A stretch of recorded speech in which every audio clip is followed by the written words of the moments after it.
పూతరేకుల పుట్టినిల్లు అలాగే ఆత్రేయపురంలో ఈ యొక్క సంక్రాంతి సమ్మర్ ఏదైతే మొదలైందో ఈ నేపథ్యంలోనే ఈ యొక్క పూతరేకుల ఈ యొక్క గిరాకీ అయితే పెరిగింది. ప్రధానంగా ఓ పక్కన ఆత్రేయపురంలో పడవ పందాలతో పాటు ఈ యొక్క ఆత్రేయపురం పూతరేకులు కూడా గిరాకీ కూడా ఎక్కువ పెరిగినటువంటి పరిస్థితి ఉంది. మనం చూడొచ్చు ఈ యొక్క పూతరేకులు ఏ విధంగా ఇక్కడ తయారు చేస్తారో, ఈ యొక్క పూతరేకుల పుట్టినిల్లుగా చెప్పుకోవచ్చు ఆత్రేయపురంలో రకరకాల పూతరేకులను ఏ విధంగా తయారు చేస్తారో మనం చూడొచ్చు. అంటే సంక్రాంతి శోభ ఏదైతే పండుగ నేపథ్యంలోనే భారీ ఎత్తున గిరాకీలు వచ్చాయి. సంక్రాంతి శోభతో ఈ యొక్క మొత్తం రకరకాల పూతరేకులకి అయితే ఆర్డర్ వచ్చింది. మన బాదం పప్పు అలాగే పిస్తా మొత్తం అన్ని వేసి రకరకాల ఇక్కడ నెయ్యి వేసి దర్శించి ఈ విధంగా పూతరేకులను అయితే తయారు చేస్తుంది. అలాగే వచ్చిన ఆర్డర్ ప్రకారంగా వాళ్ళందరూ కూడా ఆర్డర్లు ఇస్తున్నటువంటి పరిస్థితి చూడొచ్చు. మరో పక్కన ఇలా ఈ విధంగా చూడొచ్చు. ఎక్కడ చూసినా సరే ఈ యొక్క పూతరేకులు ఏదైతే ఆత్రేయపురంలో పూతరేకులు అందరూ కూడా ఫేమస్, మనకందరూ కూడా తెలిసిందే.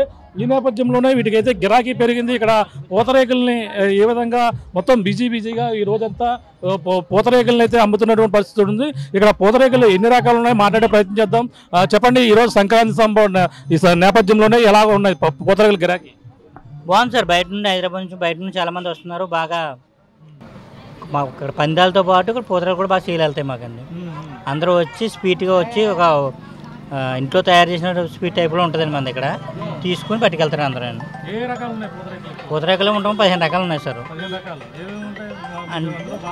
అంటే ఎక్కువ సేలు నిల్వ ఉండేది బెల్లం పంచదార అండి. మనకి ఇంకా రకాలు ఇక్కడ చేస్తాం మేము. బెల్లము పంచదార రెగ్యులర్ అండి. కోవా పూతరేకులు చేస్తామండి, చాక్లెట్ పూతరేకులు, బూస్ట్ పూతరేకులు, హార్లిక్స్ పూతరేకులు, ఇది తేనె పూతరేకులు అండి, డయాబెటిక్ పూతరేకులు, ఐస్ క్రీమ్ పూతరేకులు కూడా ఉంటాయి మన దగ్గర. ఐస్ క్రీమ్ కూడా ఉంటుందండి. కారపూడి పూతరేకులు కూడా ఉంటుంది, హాట్ పూతరేకులు కూడా ఉంటుంది. మీకు డైమండ్ షేప్ కూడా ఉంటుందండి. అంటే రెగ్యులర్గా రౌండ్ కాకుండా మనం ఫంక్షన్లో వెరైటీగా పెట్టడం కోసం స్వీట్ కింద డైమండ్ షేప్ కూడా ఉంటాయి సార్.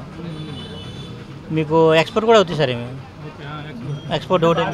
సంక్రాంతి శోభ నెలకొన్న నేపథ్యంలో భారీగా ఆటలు కూడా వస్తున్నాయి. మీకు ఆటలు పార్సిల్ పంపించడానికి వస్తున్నాయి సార్, వస్తున్నాయి. పండుగలో మొత్తం అందరూ పట్టుకెళ్తారు సార్. కొంతమందికి గిఫ్ట్లు ఇవ్వడానికి, లేదా మన సంక్రాంతి సంబంధంగా ఒక ఇంట్లో అందరికీ స్వీట్ల కింద బాగా పట్టుకెళ్తారు సార్. బాగుంటుంది. కోడి పందాలు మాత్రమే సంక్రాంతి శోభలో చూస్తాం, కానీ ఈసారి పడవ పోటీలు మీకు మీ ఆత్రేయపురంలో జరుగుతున్నాయి. ఏ విధంగా ఉంది, ఎలా ఉంది మీ ఫీలింగ్? బాగుంది సార్. చాలామంది బయట నుంచి కూడా చాలామంది వస్తున్నారు. పడవ పోటీలు చూడడానికి వస్తున్నారు. మన ఆటోమేటిక్ మన బిజినెస్ కూడా బాగుంటుంది.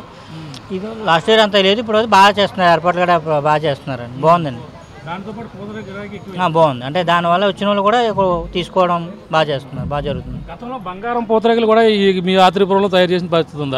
అది ఎలా తయారు చేసేవారు? అది చేస్తారు కానీ అది ఆర్డర్ మీద చేస్తారండి, ఎక్కువ చేయరు అవి. మనకి మీకు బెల్లం పంచదార ఎక్కువ అవుతుంది. మిగతా మీ ఆర్డర్లైనా మీకు చేయడానికి అవుతాయి. ఐస్ క్రీమ్ పోతుంది కూడా ఇప్పుడు వెంటనే తినడానికి పని చేస్తారు సార్. అలాగే మీకు ఆర్డర్ మీద అన్నీ చేస్తాం. సిల్వర్ పూతరేకులు కూడా ఉన్నాయి మన దగ్గర. సిల్వర్, గోల్డ్ కూడా ఉన్నాయి.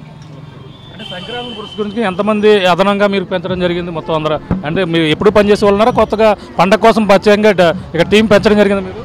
అంటే రెగ్యులర్గా మాకు 10 మంది దాకా ఉంటారు సార్. మేము ఇంకా ఎక్స్ట్రా ఒక 10 మంది, ఒక 5 మంది పెంచుతామండి.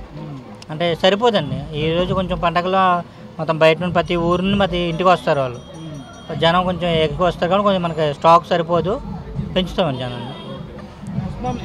పూతరేకులకి అయితే గిరాకీ ఎక్కువ పెరిగింది. అదే పండగ సంక్రాంతి నేపథ్యంలోనే అలాగే ప్రతి ఒక్కరు కూడా ఈ యొక్క సంక్రాంతికి శుభాకాంక్షలు తెలియజేస్తూ ఈ ఆత్రేయపురం పూతరేకులు ఇవ్వడం అందరికీ తెలిసిందే. ఈ నేపథ్యంలో హైదరాబాద్, వివిధ బెంగళూరు, ఇతర రాష్ట్రాలు కూడా ఈ యొక్క పూతరేకులు అయితే ఆర్డర్ ప్రకారంగా పార్సిల్ వెళ్తున్న పరిస్థితి ఉంటుంది. కానీ ఈ యొక్క పండగ వాతావరణంలో ఈ యొక్క ఆత్రేయపురంలో పుట్టినిల్లుగా ఉన్నటువంటి ఈ పూతరేకులు ఒక పక్కన అయితే పడవ పందాలు కూడా మరో పక్కన జరగడం ఈ సంవత్సరం సంక్రాంతికి ప్రత్యేక విశిష్టతగా చెప్పవచ్చు.